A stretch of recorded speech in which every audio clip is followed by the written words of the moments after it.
Musim 2023-2024 benar-benar menjadi musim yang cukup berat bagi Bayern Munchen. Pasalnya, The Bavarian yang biasanya dominan di Liga harus benar-benar berjuang sampai pekan akhir untuk bisa memastikan gelar juara. Meskipun begitu, pencapaian Munchen di musim tersebut tetap dianggap gagal usai di Liga Champions mereka dibantai oleh Manchester City. Tentu kita juga tidak bisa serta-merta menyalahkan Thomas Tuchel yang terbilang baru menangani Thomas Müller dan kawan-kawan.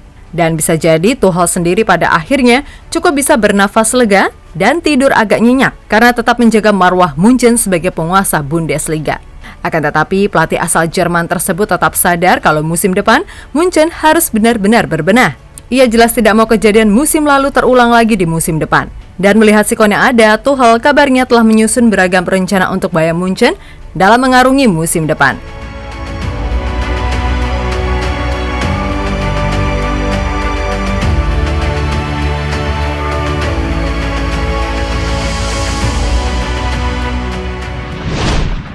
Datang sebagai manajer baru Bayern Munchen di tengah-tengah musim mungkin tidak pernah terbesit dalam pikiran seorang Thomas Tuchel. Tuchel yang ditunjuk sebagai pelatih anyar menggantikan juniornya yaitu Julian Nagelsmann jelas memiliki beban berat ketika itu. Pasalnya Nagelsmann sendiri sebenarnya tak layak untuk dipecat secara sepihak. Di bawah pelatih muda tersebut, Munchen mampu jadi tim yang tangguh di Liga Champions setidaknya sebelum bertemu City. Dan yang paling penting, Munchen di tangan Nagelsmann juga masih menjaga kemungkinan untuk mempertahankan gelar Bundesliga. Namun, apa mau dikata, Nagelsmann dipecat secara sepihak, serta mendadak di saat ia sedang menikmati waktu liburnya.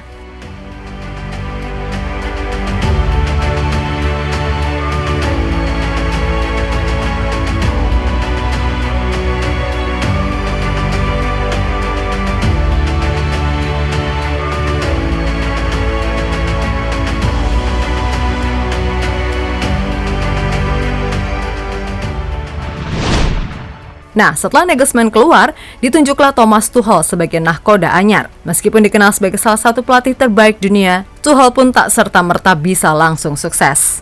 Hal itu karena ia tak punya cukup waktu untuk mengintegrasikan taktiknya, di mana 9 laga Bundesliga yang harusnya disapu bersih dengan kemenangan atau minimal imbang, yang ada Munchen malah kalah sebanyak 2 kali.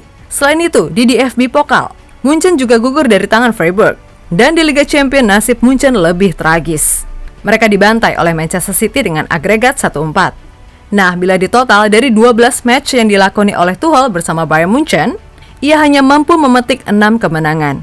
Terlebih selama itu pula, Tuchel hanya mampu mengumpulkan 1,67 poin per game. Jelas ini menjadi yang terburuk selama perjalanan karirnya di 3 tim sebelumnya, di mana saat di Chelsea, Paris Saint-Germain, dan Borussia Dortmund, rata-rata poin per game yang diraih oleh Tuchel tidak pernah kurang dari 2.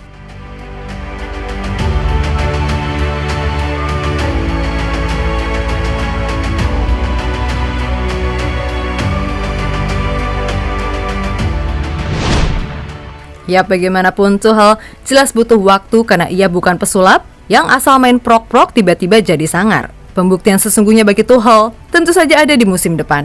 Apalagi mumpung sudah tidak ada Hasan Salihamidzic dan juga Oliver Kahn, di mana 2 nama itu bak penghalang bagi Tuchel untuk bisa 100% bergerak. Dilansir dari ESPN, Tuchel tidak suka dengan cara Salihamidzic yang menunjuknya di ujung musim sehingga ketika Munchen meraih hasil minor, dirinya lah yang seolah dianggap bapuk. Padahal orang waras manapun tahu, kalau meramu tim sebesar Munchen jelas tidak bisa secepat kilat bak Bandung Bondowoso yang membangun 1000 candi dalam semalam. Semua butuh proses. Ibarat PDKT, Tuchel ini harus diberikan waktu memahami bagaimana karakter serta kultur yang ada di Munchen. Sekali lagi, semuanya butuh proses dan tidak ada yang namanya ujuk-ujuk.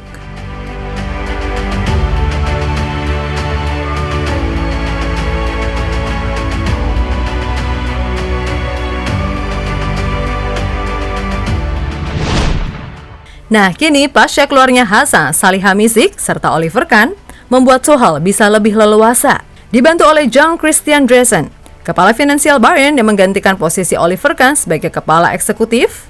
Kemudian ada Uli Hoeneß dan Karl-Heinz Rummenigge yang juga siap membantu Tuchel. Rummenigge sendiri menduduki kursi Dewan Pengawas, sedangkan Uli menjadi seorang penasehat.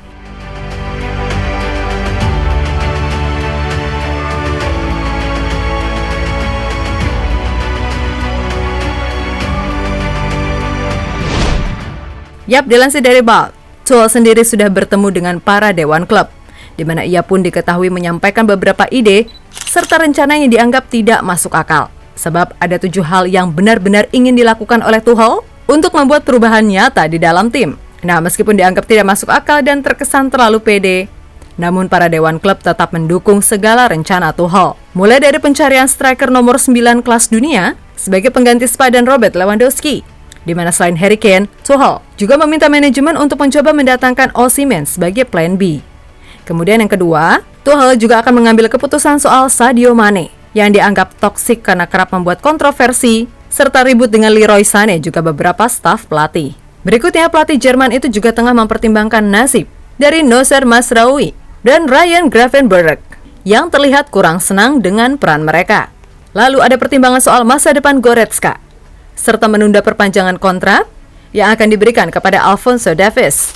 Belum lagi soal kiper. Tuchel sendiri kabarnya akan mencoba memprioritaskan Jan Sommer ketimbang Manuel Neuer yang performanya kian menurun karena cedera. Selanjutnya adalah keinginan Tuchel untuk memboyong Kyle Walker dari Manchester City usai memutuskan untuk mempermanenkan Joao Cancelo. Menurut Tuchel, kendati sudah 33 tahun, Walker dinilai masih punya kualitas dan ia menilai pemain Inggris tersebut sangat cocok dengan sistem yang akan ia terapkan di Munchen musim depan.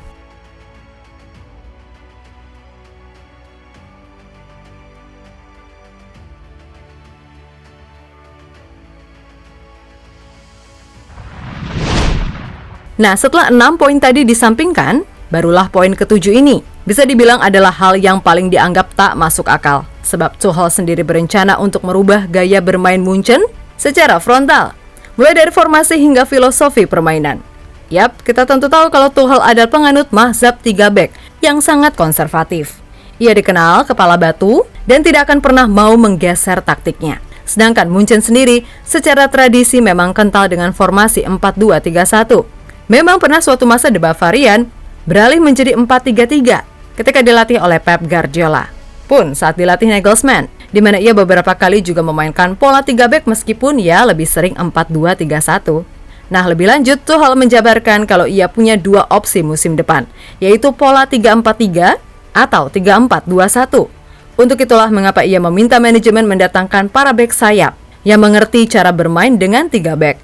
Dan seperti yang sudah dibilang tadi, Kyle Walker adalah target utama untuk mengisi sektor kanan. Karena di kiri, ia sudah dapat Rafael Guerreiro dan masih punya Alphonso Davies.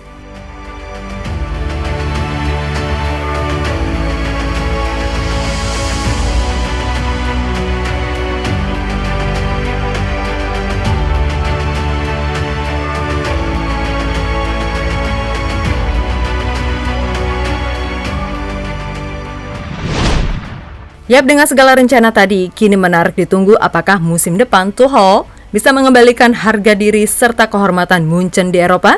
Apalagi mereka juga sudah mendapatkan beberapa pemain anyar seperti Rafael Guerreiro, Konrad Laimer, serta Kim Min-jae. Tinggal nantinya siapa posisi nomor 9 serta bek kanan yang akan datang. So, dengan rencana yang tak masuk akal itu, mungkinkah Tuchel bisa mempertahankan gelar Bundesliga musim depan dan bisa menambah pundi-pundi trofi lainnya buat FC Hollywood, terutama di kancah Eropa? Kita lihat saja ke depannya, oke?